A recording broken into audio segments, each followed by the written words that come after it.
listeners, to the BizBlend Podcast with your host Sana, where business meets brilliance, heart meets hustle, and strategy fuels success. Now, today in this episode, we are diving deep into a topic that I haven't discussed yet in so many of my conversations on BizBlend.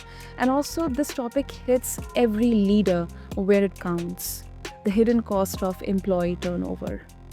But more importantly, this is the question that can be posed all the time. How do we quantify this? What can we do to turn the tide? And to help me answer these questions, joining is Francie Jain. Let me share a bit about Francie with all of you. She's the founder and CEO of Terawatt, which is a game-changing B2B marketplace that's reshaping how companies tackle turnover by making expert coaching accessible and impactful. Now, with over a decade of experience empowering leaders and organizations, Francie believes that thriving businesses are built on the foundations of success and well being of individuals, people. And through Terawatt, she is helping companies reduce turnover, unlock potential, and retain millions in revenue that would otherwise just slip through the cracks. So, listeners, get ready to explore the numbers behind turnover, the solutions we often unintentionally ignore or maybe overlook, and how you can transform your organization's culture and the bottom line. So, Francie, welcome to the show, and it is such an honor to have you with us. Thank you for having me, Sana. I'm delighted to be here. Okay. Francie, let's start with the basics. Okay, what exactly, how do you define and then quantify employee turnover in a way that really resonates with the leadership teams? What kind of numbers should we actually be looking at?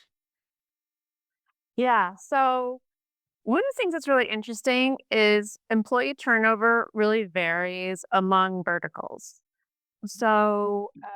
It really depends on where you're working.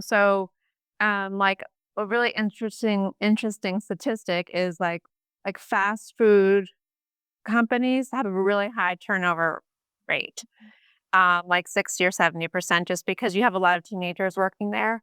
And people are doing the jobs for, a few months at a time, and they're not expecting to stay very long. It's not a career necessarily, although for some people it could be.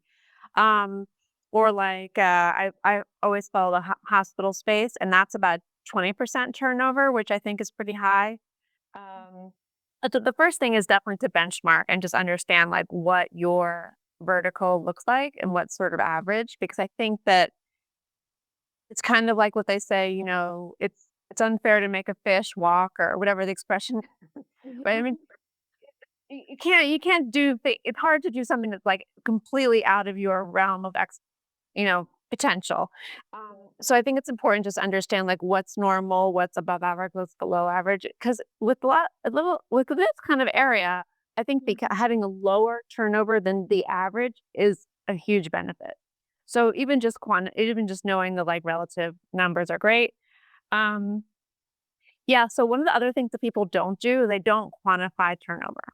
So often when they talk about turnover, they think about it as one person. Okay, well, if this person leaves, we have to pay maybe a headhunter or a website or whoever you're paying to refill the spot. You're paying for the onboarding and you're paying for them to kind of get effective. And how long, then you have to estimate how long does it take them to be effective at their job.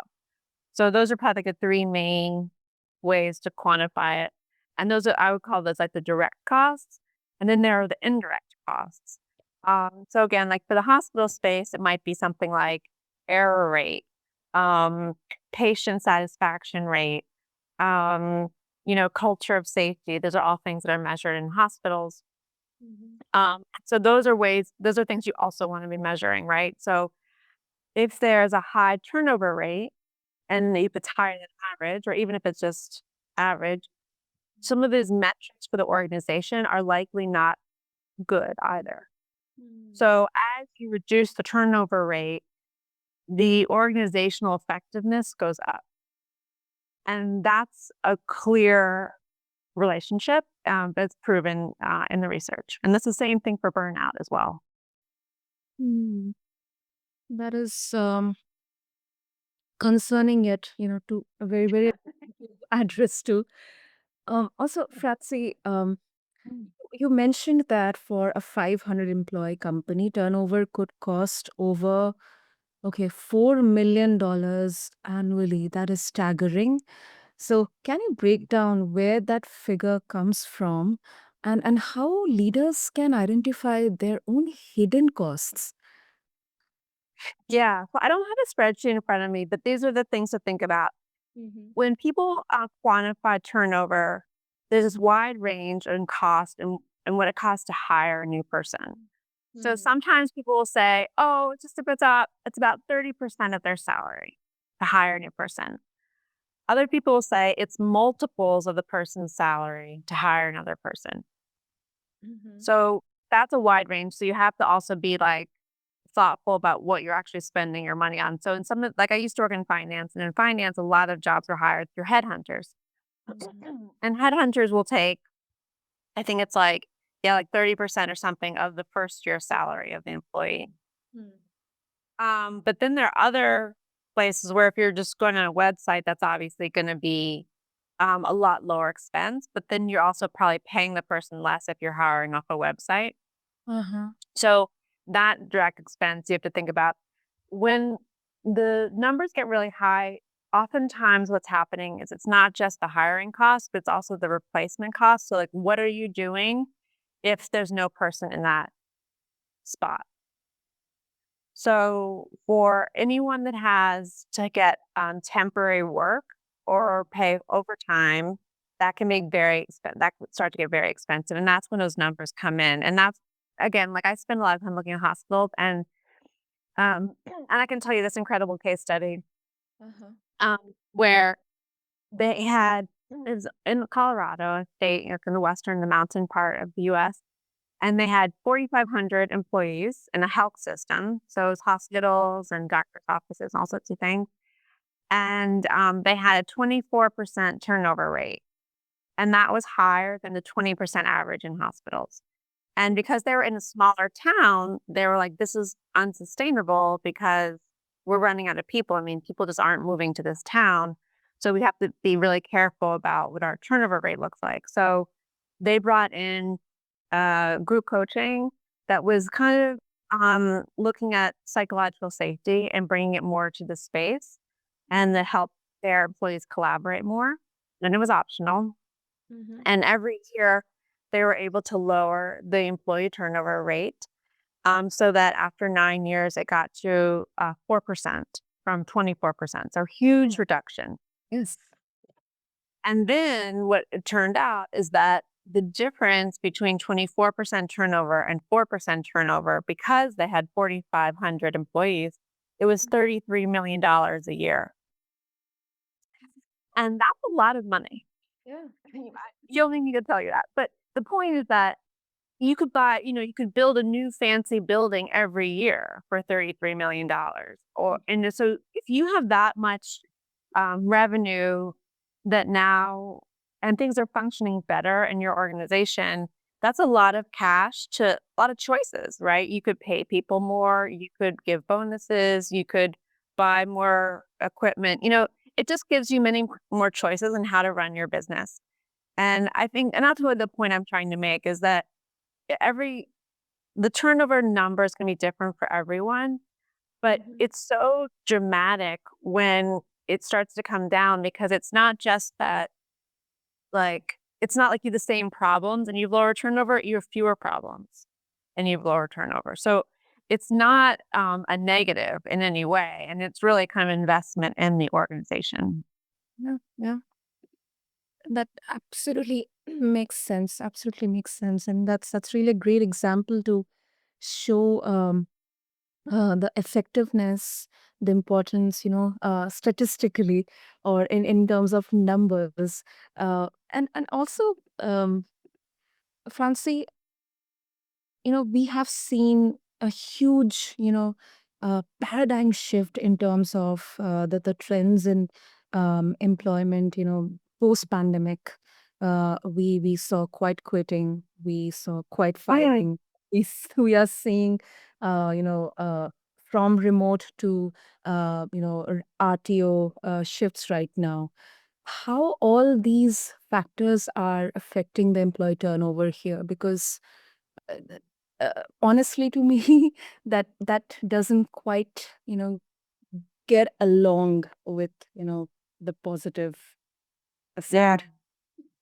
Yeah, and what's That's your a yeah, it's a really good question. I Mhm. think that the I kind of think it has to do with how it's done, right? If return to work is done as a way to dominate people and to see who's really going to stick around and who wants it the Mhm. most, Mhm. as a way to kind of cull people who who leaders think aren't doing well, I think that's going to lead to more employee turnover. I think that if it's done really thoughtfully, and the idea is bringing people in because you are creating um, reasons to go into the office or reasons to collaborate in person that really make sense, and that may even have quantitative, um, what's like data behind it. Like a company might say, we found that we're much more innovative when we're in person. So we're going to try to replicate that and measure it. And people, I think, would respond to that. I think it's more that when leaders sound like toddlers or they're having a tantrum, they're just saying, everyone needs to be back in the office because I want it that way. Like that doesn't lead to a lot of trust among employees. And I think that's the kind of thing where people start to leave because they say, you're not paying me enough for this kind of, to deal with this kind of stuff. And then they will leave for small amounts of money. And I think that that's like a big misunderstanding in the workforce is that it's often easier to say when you're leaving than getting paid more. And so people think, oh, we just can't afford to pay more. But really, what it is I think most employees just think, well, it's probably the same stuff I'm dealing with here, but at least I get paid more. And whereas if instead the organization was better run and had better culture and people felt like they were able to make a difference and they felt like they were treated with respect, I don't think the money would matter that much. I agree. Um, so that's just my take. Yeah. Mm, I absolutely agree with that.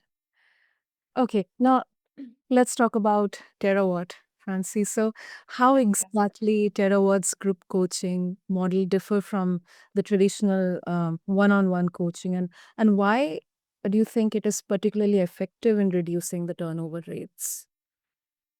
Yeah. So the main thing is that when most people think about executive coaching or professional development, well, especially executive coaching, people think about it as a one-on-one activity, right? And the idea is like, one executive coach works with one employee and they really talk about barriers and plans and how to meet goals. And that's what we're doing as well in the group setting. Obviously, the difference is that instead of 1-to-1, it will be like 1-to-5 or 1-to-10 or 1-to-20. But the reason that's interesting is because you still get the one expert, but you split that expert's cost by the 5, by the 10, or by the 20, or by 40, however many people you have in the session. And so you can do that online or you can do it in person. And the idea is that you're bringing the insights that typically only the leaders of the organization have, because they're the ones who can afford the one on one time of these experts. But if you're able to take those same experts and bring it to the middle chunk of the organization, then the middle people know the same things that the leaders know, and you're more likely to be firing in all cylinders. And and so that's like a excuse me, a change from what typically happens or typically how people think about coaching. At Terawatt, we're kind of like a matchmaker. Another way to think of us is like Airbnb for executive coaching. And so what we're really doing is we have three stakeholders. We have executive coaches and other kinds of coaches and experts, people who are professors at universities or PhDs. Some people are just wildly talented and aren't that educated. And so we're just looking for talented people all over the place. And so that's what our coaches are. They're vetted through us. Then the second stakeholder is the employer, the who is buying the coaching on behalf of their employees. The employees are the third stakeholder. And so what we're doing is always setting up each of these three groups for success. And no one of these groups is disadvantaged in any way. So we're a pure marketplace. That's why the Airbnb analogy often works for people, is that we just make a percentage commission from that match. We don't mark up the coach's rate. And so what that means is that we're able to get better coaches. We're able to get true experts because they're telling us what their market rate is. We don't tell them what we pay. And that's a huge difference between really almost everyone in the coaching space. Mm. It's empowering from both the ends, not just one end. So that's quite interesting, Francie. And let me put a bit of a contradictory perspective here. Um, some leaders would argue here, um, it's not coming from me, but still, I would like to keep this point here that turnover isn't always a bad thing. It's more of kind of refreshing the talent pool and then bringing in new ideas. So, how do you reconcile this perspective with your mission to reduce turnover? Yeah, that's true, 100%. I mean, it's not like these organizations are tenure track. I mean, you can also do that by firing people that aren't working out.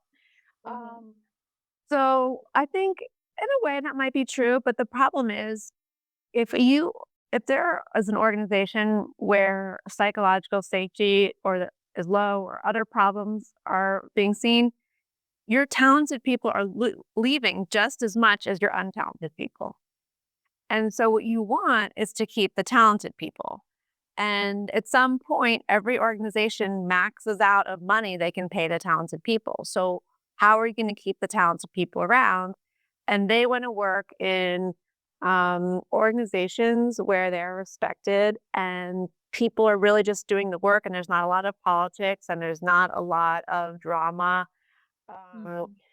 and conflict, right? Yeah. So I think that it's not a wrong thing to say it's good to have ideas. I agree with that, but think about it this way: like, what if you could have still new, fresh ideas, and everyone knows their job really well, and they're all really motivated every day? Mm. That's just an incredible place to work. I mean, that's what everyone wants, I think. And, one way I was talking to somebody about this the other day, but like if you're able to come up with other incentives like a bonus pool or other ways to like reward employees from coming up with efficiencies or innovations, that's like another way to get them motivated and engaged and wanting to stay. Absolutely. Absolutely. Absolutely. I couldn't agree with you more on this. Hmm. So, Francie, and before that, let me put a scenario to the listeners, and then I'll come back to you, Francie. So, listeners, imagine this: you are a CEO sitting in your Monday leadership meeting, or probably midweek review meeting. You are worried about your sales numbers, but quietly, two of your top performers have one foot out the door. What's that costing you? Think about this, and Yeah. then I'll go back to Francie. Francie, how can leaders become more aware of this hidden risks before they show up in the numbers? Yeah. That's a really good question. So that's basically what people in the business talk about as engagement. So that's kind of an indirect cost as well. So if someone's disengaged, then you have to think about for how long are you paying them for them not to do their job, right? And that's a cost. Mm. Uh, so I have seen some things about measuring engagement, measuring disengagement, and there also are. Those are almost like questionnaires that people do often to kind of get a better sense of like what employees are thinking about. Then there also are things called stay interviews. I'm not an expert in this, but the idea is it's almost like the opposite of an exit interview. And it's like connecting with somebody sort of yearly or quarterly, whatever, and just saying, like, what are some things that would make you leave if you were to leave? And it's trying to ask a different way, because I think if you're like in my opinion, if you're leaving, why would you care to make it better? Why would you care to be super honest? That's always a question I have about these exit interviews. Like, I don't feel the need to burn any bridges. I just want to get out of there. But if you're still there, you're more committed to making it better. And I think especially if someone's asking you and they have a track record for listening to you and putting through your changes, I think you're more likely to be really honest with them. So those are the two ideas I have. One of the things that's interesting is that these surveys are wildly valuable and people really discount them. Like, people always want to tell their opinion. They want their opinion heard and they want their opinion responded to. And like just doing things like that and finding what your employee base is asking for, that can change the whole culture of an organization. And so it's really quite easy to do. It's just a question of creating a survey, getting the people to fill it out, and then giving the employees back the aggregate to show them how people responded, because it's really interesting to see. I always find that I do not think like the average person, for better or for worse. Um, so like I know that my opinion is not going to be what everyone else thinks, and like it's really cool to see that, just like in the aggregate. Like if you had 100 people and you ask them 10 questions, like where does like the average person see the change, or what do they think should happen? And I think that's like really cool, and making it something that we can all like work on together as opposed to a problem that only the leaders can solve. And so I think when you open up the ability for employees to like give their feedback, you have better solutions. Absolutely. Okay, and another quick question. So, in the interest of time, I mean, if you can just uh, give us, I don't know, I mean, but there is a growing belief, Francie, that AI-driven tools and digital platforms, all these psychometric tests and everything, they can replace the need for human-led coaching. So, how do you respond to critics who think coaching is becoming obsolete in the face of rapid tech innovations? Yeah, it's such a good question. So I hear this all the time. And listen, let me tell you something. I love AI. I'm a huge user of ChatGPT. And like at this point, there's not a day that goes by that I'm not using it for some sort of writing at the very minimum. I love it. Here's the best analogy I have. AI is kind of like learning a language. For sure, you can learn a language on a computer on your own. You can learn Spanish or you can learn Hindi, right? English, no problem. You can definitely learn it. You can memorize it. You can start to read it. You can write in it, but you really can't practice it unless you speak it with native speakers, right? You have to have that like human component to really master the language. You have to like live it. You have to dream it, right? And you have to just be immersed in it. And that's a lot to me what coaching is as well. I think you can learn a ton about yourself on through AI, or you could learn. There's one podcaster I listen to who's been talking about how he's developed a meditation practice using Claude. Basically, like every day we'll say, well, here's what I did with my meditation practice. Can you give me some critiques? Like that's great. That's a great use, right? For something that you previously might have thought should be like a one-on-one with two people. But he has to still do the meditation practice. No, the AI cannot do it for him. And it's the same with speaking with the language. Like you still have to connect with humans and figure out responses in real time. Yes, you can walk around with your phone, but that's a really different way to live a life than actually speaking the language. And so that's a component. But the other thing is in group coaching, if one of the only benefit isn't the cost, right? The splitting the cost by the individuals, but the other benefit is learning about how other people think and learning that the way you think is similar to other people. And guess what? We're all humans. Likely your concerns or fears or whatever are shared by other people. And that ability to understand yourself and to understand others has to be done by the person. You can't outsource that. And the last thing I'll say is I Mhm. think the reason people are so excited about AI is it's kind of like it almost feels like it's everything we did as students to like learn something and it's like a shortcut. But you cannot discount the benefits of connecting with humans in learning about life and learning about yourself and learning about the world. And so that's what I would just say. Like, it's just like an education that anyone has in anything. 100% it's great when there are shortcuts for it. But the human side is just you have to do it in order to be excellent in anything. Absolutely. Absolutely. It's like, you have got your library of books and all resources out there, but you still need a teacher to teach you or, translate that information into your language, or maybe with those feelings and, that human touch so that, you can absorb them and you can apply them. So that's really, really Or another such a thing, yeah, another thing I'll even say is there's all this research about how humans learn. Mhm. And and it's so interesting because it's things like teaching others. So, like, you know something really well if you can teach other people or, like, reflecting or and talking about it, and so a lot of these things are human social actions, Yep. right? And so it's one thing to just, like, absorb it in your brain, but in order to, like, really be excellent, it's not know it, then that's the connection side. Absolutely. Great, great, Francie. This was really, really eye-opening, informative, really great conversation. Before we wrap up, if our listeners would like to connect with you and explore more about Terawatt, what's the best way to do that?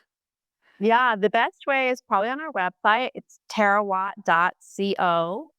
terawatt.co. And then, and we have a contact page, so definitely reach out to me there. And then also, I'm pretty active on LinkedIn, and Terawatt's pretty active on LinkedIn, and that's also a great way to connect. Lovely. I'll have all the links mentioned in the show notes for our listeners. And Francie, thank you so much for bringing awareness to the entire, dimension of employee turnover and putting importance on this emphasis on this. And thank you for the work you are doing at Terawatt and Terawatt is doing. So thank you so much. Yeah, thank you so much, Sana. It's a real pleasure. So, listeners, if you are listening and realizing that it is time to rethink your approach to retention, head over to Terawatt and also connect with Francie. I'll have all the links and details mentioned in the show notes. And until next time, this is your host, Sana, reminding you that great businesses are not just built alone.